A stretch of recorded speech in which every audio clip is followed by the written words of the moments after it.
Qual é a diferença de uma pessoa que empreende, vai, faz e acontece daquela que tem a ideia e não faz? E para mim, o empreendedor é importante que antes que ele empreenda fora, ele empreenda dentro. Se você ficar só preso no que você planejou, nunca é exatamente igual ao que você planejou. E fala, puxa, se eu tivesse feito, se ele é um pouco inimigo dos empreendedores, né? Uma viagem pelo empreendedorismo, mas que começa dentro de nós mesmos. A nossa jornada de hoje conta com a participação da empresária e mentora Adriana Palermo. À frente de uma grande empresa, Adriana nos provoca para um passeio pelo mundo dos negócios, trotando atentamente pela nossa própria natureza.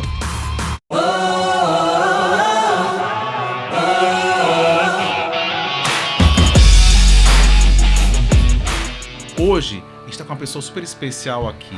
Prazeraço receber você. Adriana Palermo, que maravilha. Você sabe que você é a risada mais gostosa que eu já conheci na vida. Eu espero que a gente dê muitas risadas aqui hoje, hein? Bem-vinda. Obrigada, Fabrício. Estou muito feliz com o convite de estar aqui, de poder compartilhar um pouquinho sobre o que a gente vai conversar. E tomara que a gente se divirta bastante. Com certeza nós vamos. Para mim, além da oportunidade de receber você aqui, é um privilégio, né? E vai ser uma grande oportunidade para quem está assistindo para poder conhecer um pouco mais sobre aquilo que você já viveu e o tanto de coisa que você estudou. Você já estudou sobre desenvolvimento humano, técnicas, DISC, psicologia, aprendizagem com cavalos, né? Sim.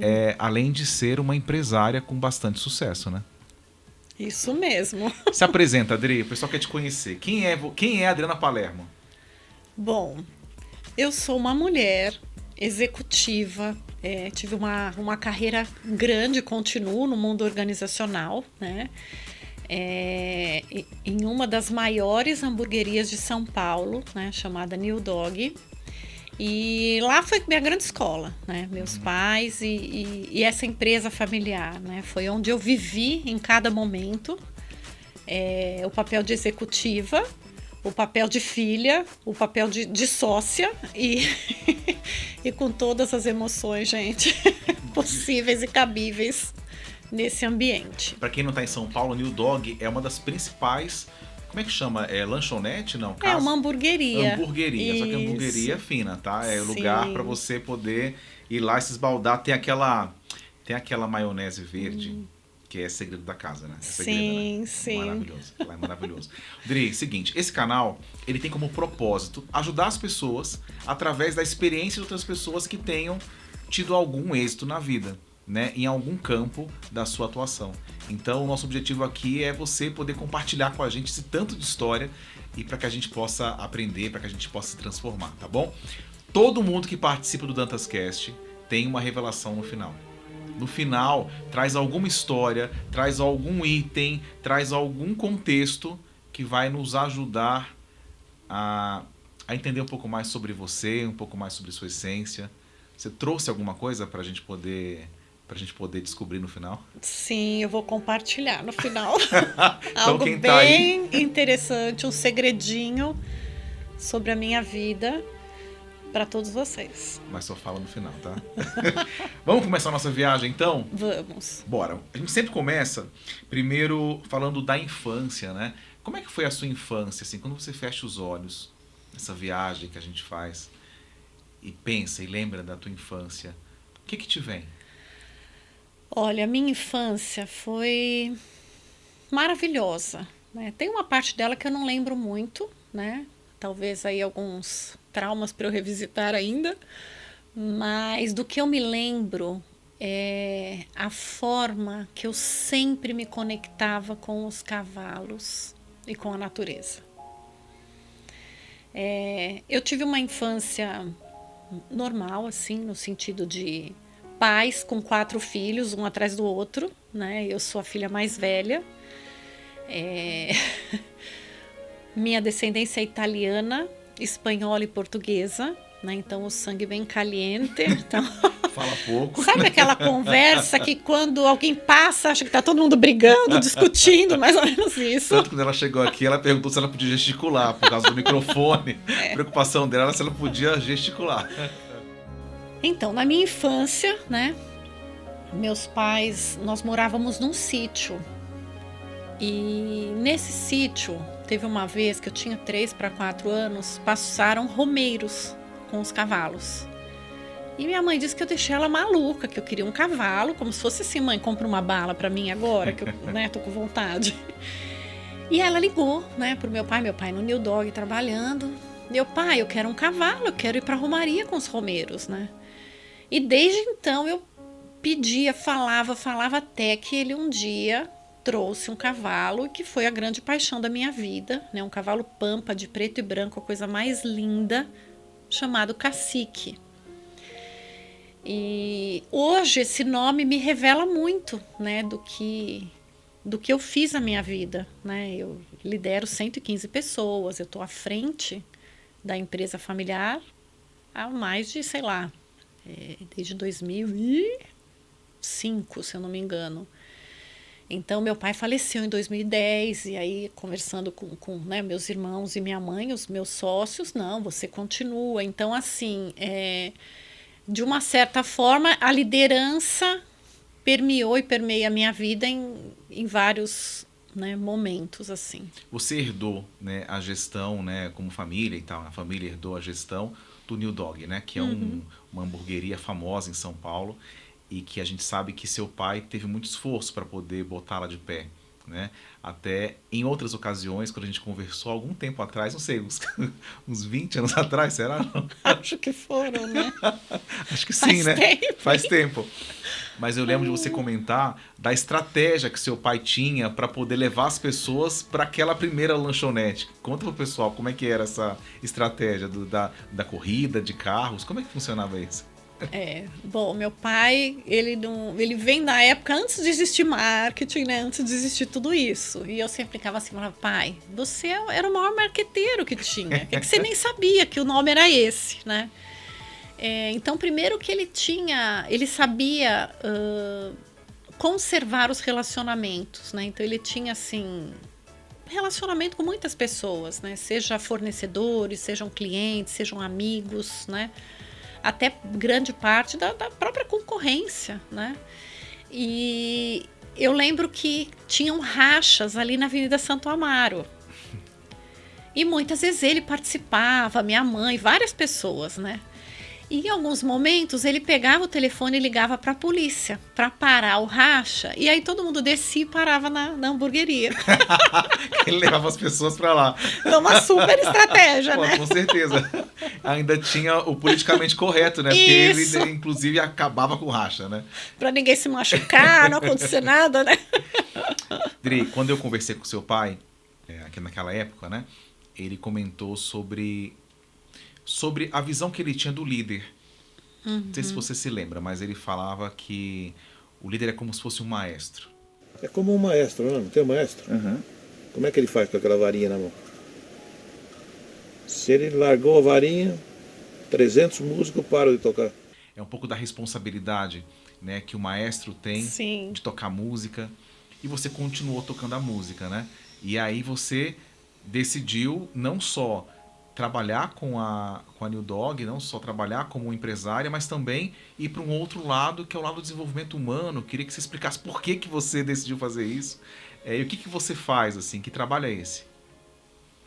Tá.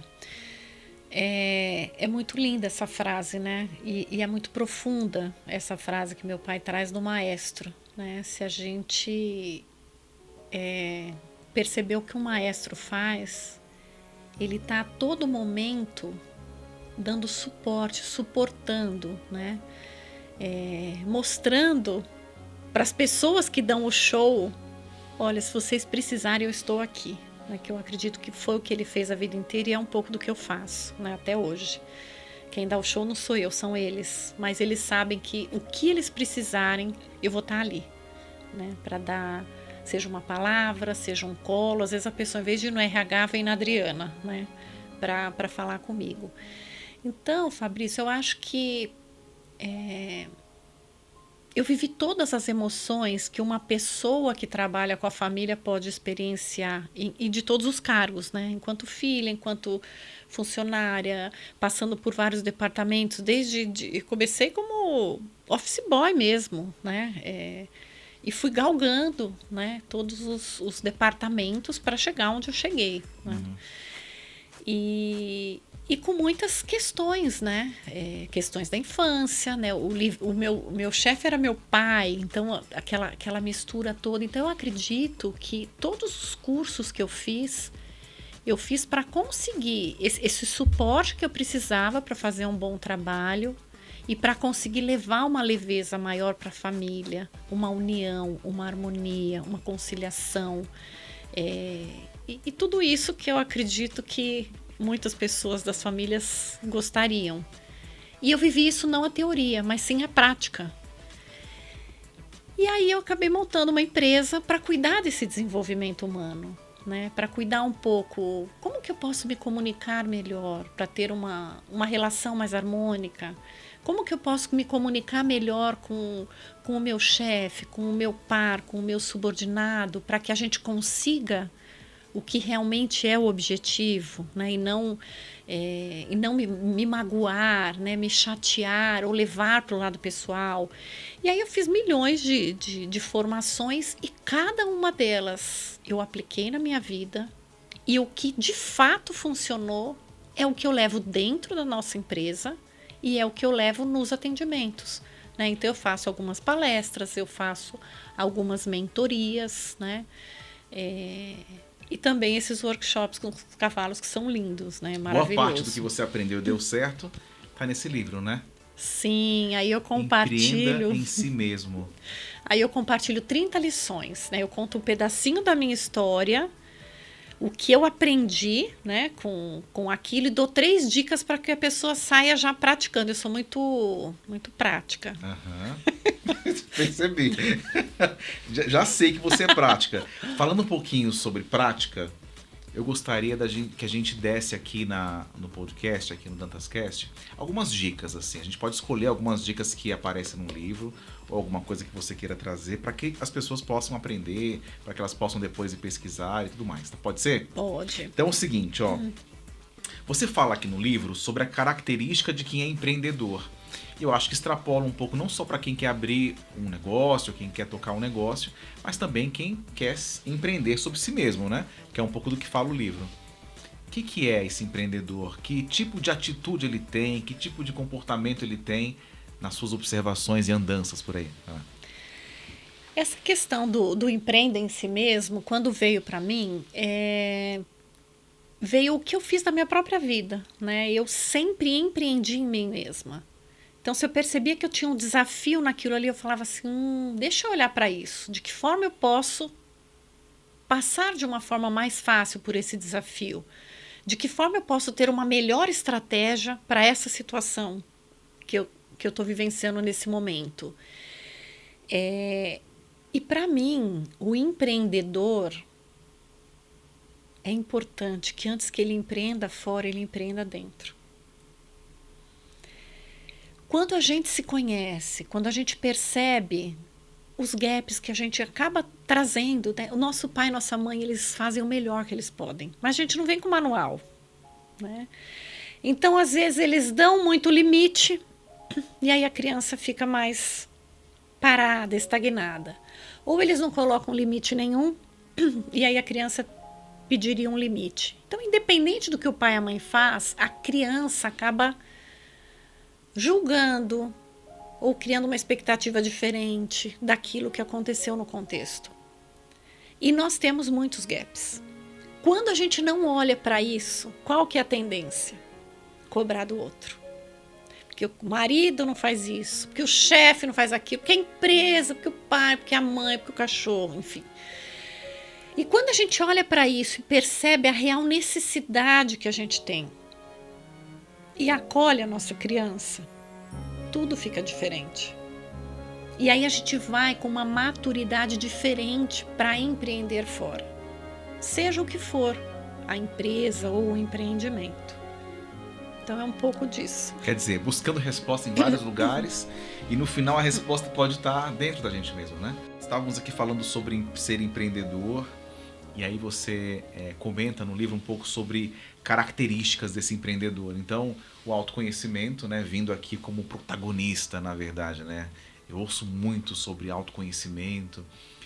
Eu tenho até medo quando a gente fala em autoconhecimento das pessoas não entenderem muito bem o que é e parecer ser uma coisa um pouco superficial, não sei, de se explicar. Para mim, o autoconhecimento é a pessoa conhecer ela mesma, né? Sem muito a gente florear, né? Um dos livros mais vendidos é a Bíblia, né? E a Bíblia fala, orai e vigiai. O orai é fácil, você vai lá e repete um monte de coisas. Agora, o vigiai é realmente aquele vigia que fica ali em pé, olhando, observando. Então, quando a gente aprende a fazer isso com a gente, né, observar com amorosidade, vem os aprendizados, vem os insights, né, é o olhar para dentro.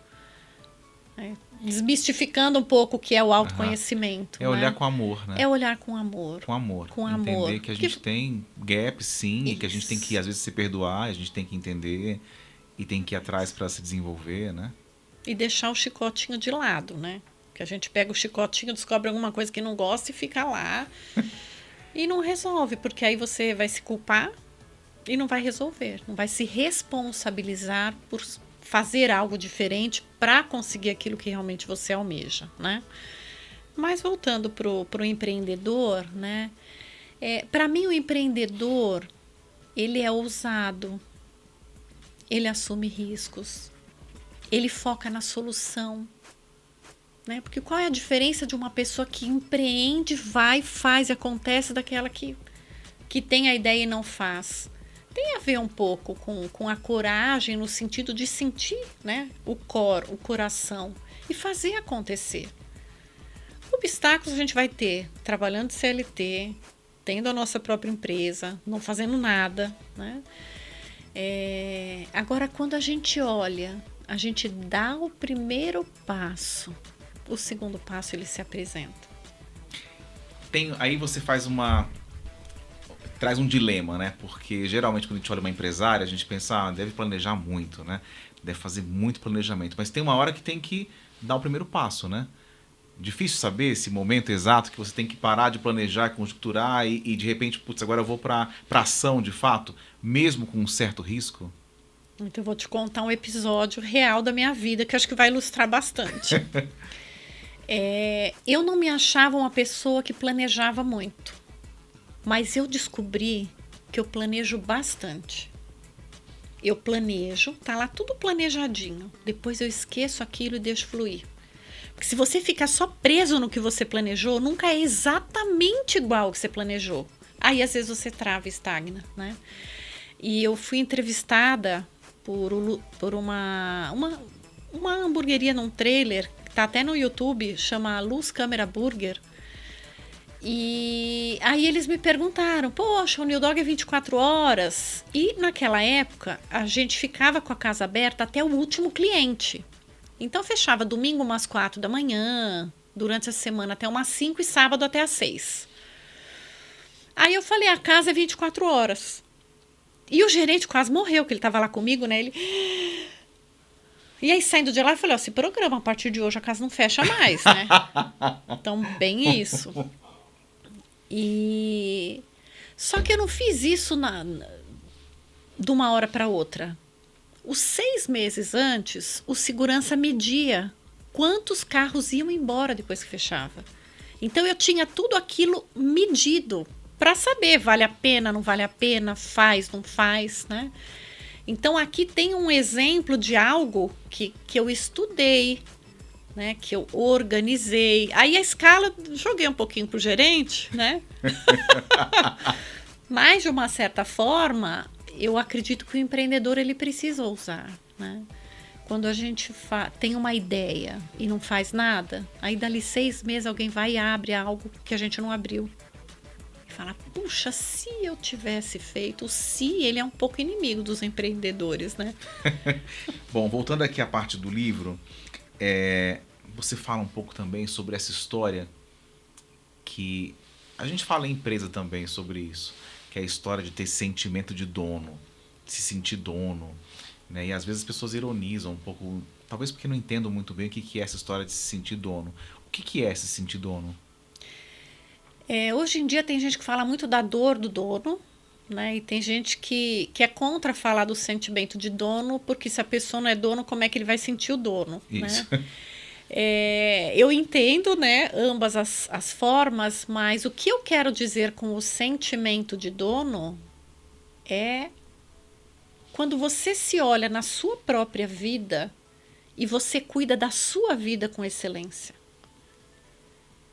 O dono, ele faz isso, ele quer sempre o melhor, ele quer sempre aperfeiçoar, ele tem um olhar, uma observação em cada detalhe, né? Então é nesse sentido de atentividade, né? Muito mais do que ser ou não proprietário, né?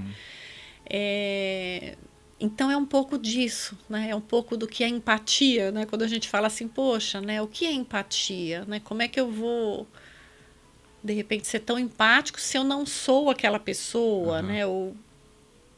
Quer dizer, pode ser assim, né? Você fazer o melhor com o que você tem à sua disposição. Exato. Tentar fazer o melhor possível. Isso. Naquilo que você se propõe a fazer. Isso. Porque quando a gente faz isso, eu acredito que a gente está, como os músicos dizem, uma oitava acima, né? A gente vai galgando esferas que a gente ainda não galgou.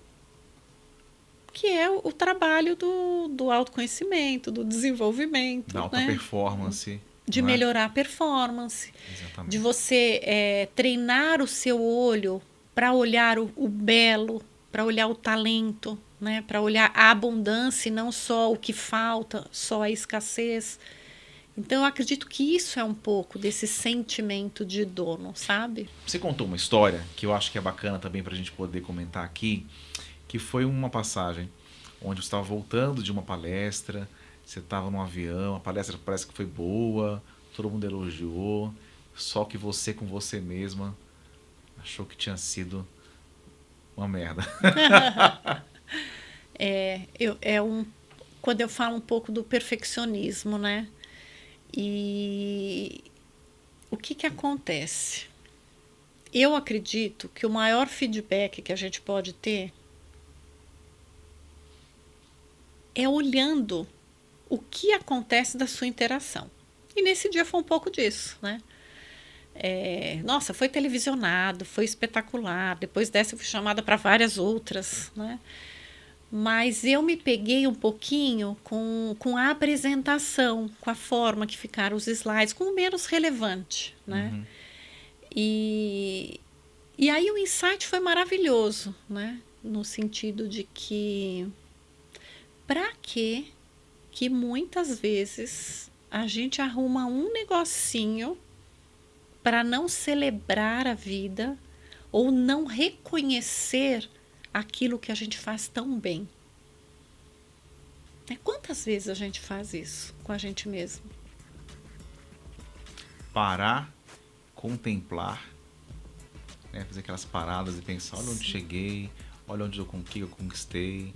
Algum tempo atrás, é mais ou menos isso, assim, algum tempo atrás eu pensei em estar onde eu estou hoje, ou isso talvez eu nem tinha pensado, mas é tão bacana assim que eu deveria reconhecer.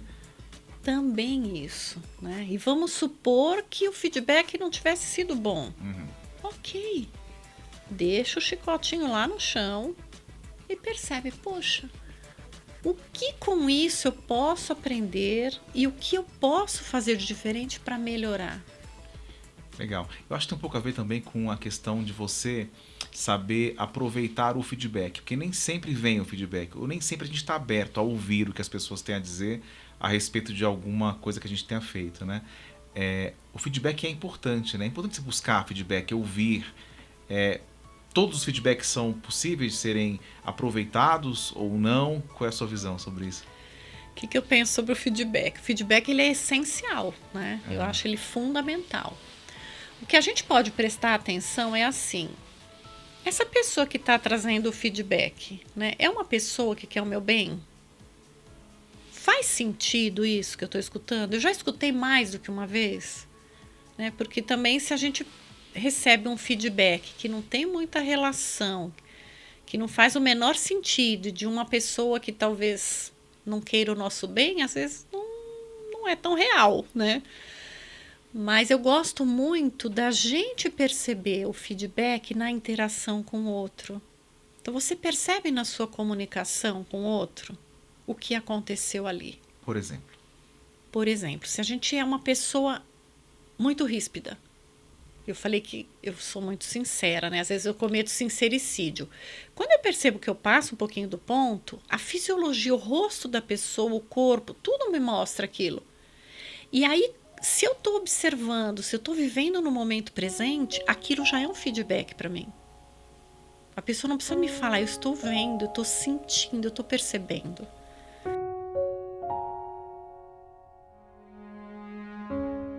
O que é esse trabalho que é feito de aprendizagem com os cavalos, já que você citou? É um trabalho que, bom, os cavalos, né, eles estão numa dimensão um pouco diferente da nossa. Eles têm uma sensibilidade incrível e eles trazem informações e respostas para a gente que a gente ainda não se deu conta. Eles revelam coisas para a gente através dos movimentos e também revelam coisas do nosso comportamento que às vezes a gente já recebeu feedback e não... Né, um retorno de um líder, de um familiar, e não se dá conta.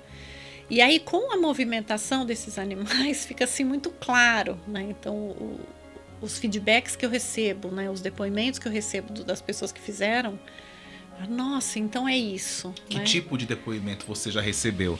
Até pra gente tangibilizar melhor, assim, né? Tinha um cavalo que ele ficava muito aqui na minha cabeça, né? Fazendo movimentos, né, com a boquinha dele, como se fosse um cafuné, assim, bem gostosinho, né? E meses depois, eu fui para a Itália, que minha filha morou lá por um ano. Chegou sábado agora, estamos todos super felizes, né? Ela voltou para casa. Legal. E eu falei assim, puxa, eu tenho tanto... Eu sou bem mental, eu tenho a parte sensível, mas também tenho a parte bem racional. Puxa, então deixa eu, aliviar meus pensamentos, soltar um pouco mais, né?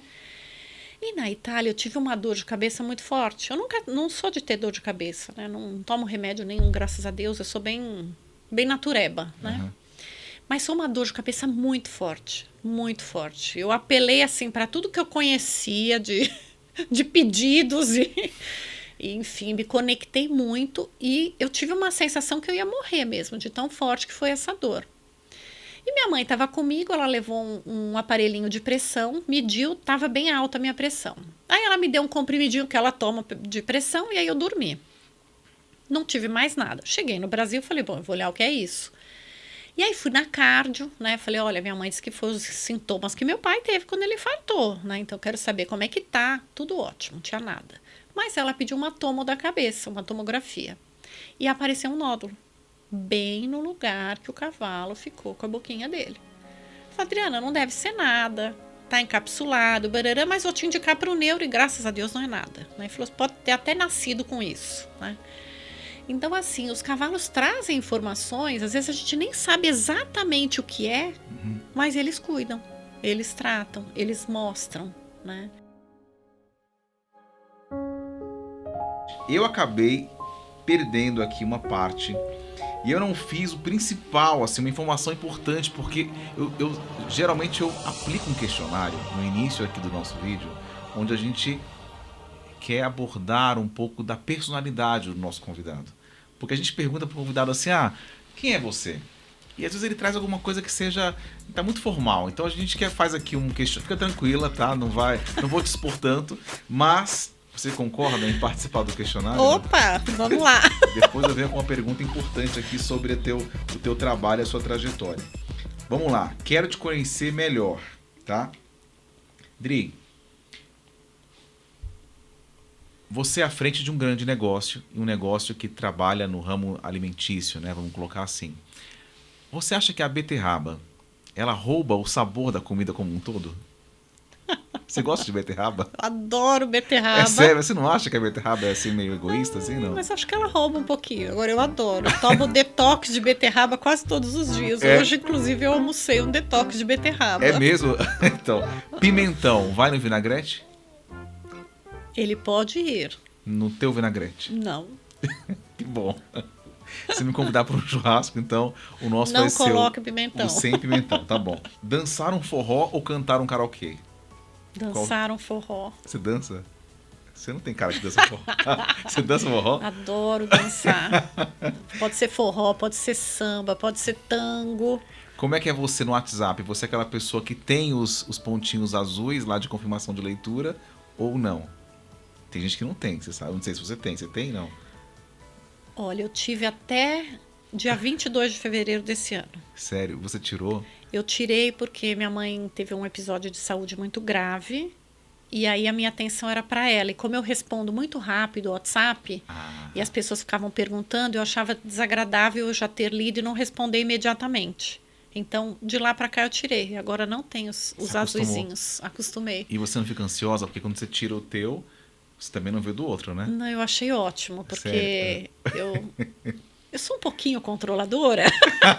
Aí é um exercício para não controlar a vida dos outros, Pra sabe? não cobrar que a pessoa responda rápido, né? Dri, você poderia ser a herdeira que tá na tua empresa, né? Por que você decidiu ir pro desenvolvimento humano? Por que você decidiu abrir uma empresa? Por que você decidiu trabalhar trabalhar a liderança de outras pessoas, a carreira de outras pessoas? Por quê? Por que você acha que você foi para esse lado? Além de eu ter um bichinho interno, assim, eu amo um desafio, né? A pessoa traz alguma coisa, eu falo, eu quero. Depois eu falo, pra que eu fui, né? Eu adoro um desafio mesmo.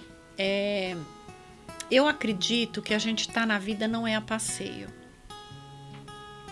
Eu acredito que a gente tá na vida para servir. E a gente serve o outro com a nossa própria vida. Compartilhando, dividindo.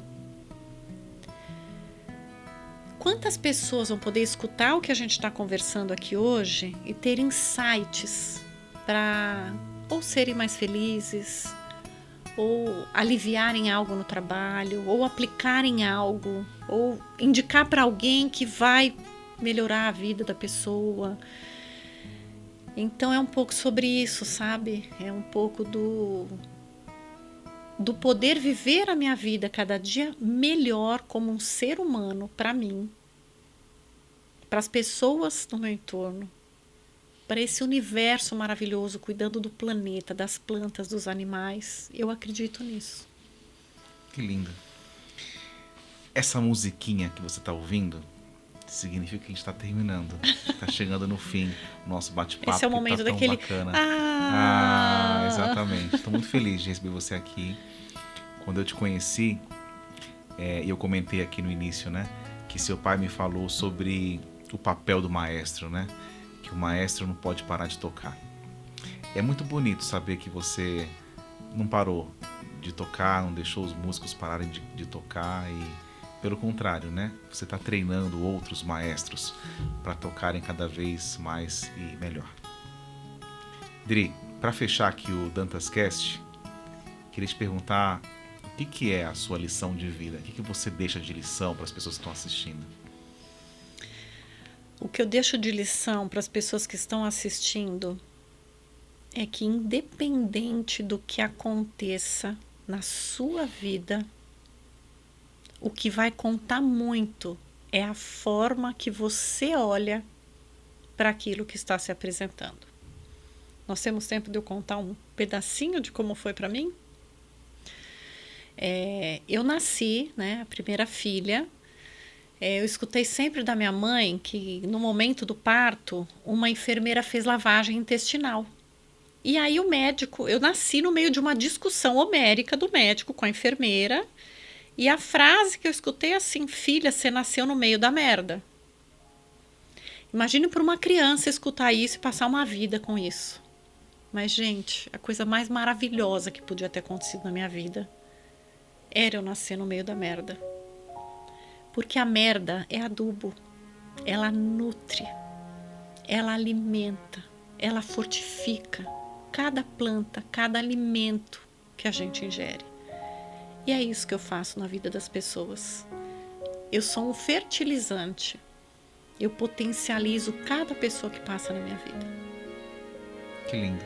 Para você que ficou até o final, essa era a revelação, então, né? Essa é a sua revelação? Sim. Que bacana, a forma como você lida com o que as pessoas têm para oferecer, né? E como a gente pode transformar aquilo que vem em algo melhor, em algo que seja útil, né? Para você que está nos assistindo e ficou até aqui, muito obrigado. Não se esqueça de se inscrever, compartilhar esse vídeo, comente. Se quiser contribuir com o projeto, tá aqui o QR Code para você poder contribuir de alguma forma e trazer outras pessoas como a Adri, que veio contar uma história, né? Trouxe tantos insights, tanta informação bacana. No final foi emocionante. Obrigado, viu, pela sua participação. Eu que agradeço, foi muito gostoso. Tchau, pessoal. Obrigado. Até a próxima.